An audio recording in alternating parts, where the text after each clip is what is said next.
right, Boston. Hey, congratulations, premiere for Alien Country. How does it feel for you tonight? I mean, it's bizarrely surreal in so much that, like, we've been waiting for years to, like, get this film finished and ready and then out, and just everybody's showing up. The producers, the actors are here, and it feels strangely natural because we've been expecting it for so long. But when you realize that, wow, we have been expecting it for so long, it kind of takes your breath away. Now, one of the things I wonder is, how did you come up with the design with the creatures?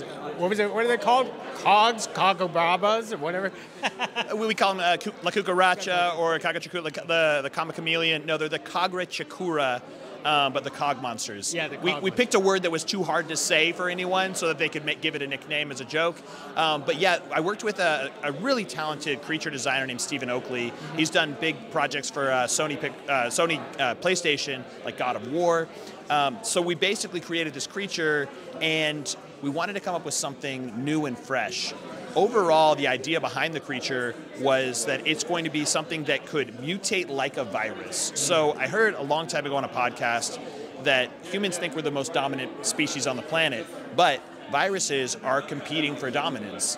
And at the time, COVID hadn't been out or hadn't happened, right? And so we were like, well, what if there was a creature that could mutate as quickly as a virus, but it was as big as us as humans? And what would that do, and how would we be able to survive? So that's where the genesis of that idea began. And then we added all kinds of fun things like bioluminescence and how they could, like, essentially communicate through blinking lights and all that. So it really took shape, and it was a lot of design by necessity. Because ultimately, as an indie filmmaker, one other thing you're going to pay attention to is, like, you can only afford so many creature shots in your movie. Mm-hmm. And so we were like, well, what if we had a lighting gag where a green light would flash in the background, and instead of seeing the creature, the audience would know it was there.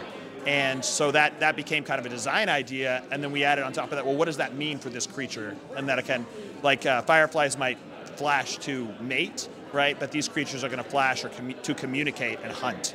So a lot in there and a lot to see, and it'll be a wild ride to watch these creatures as they evolve and hunt down their human prey. Well, that's why we have to watch it. Thank you very much, Boston. Thank you. All right.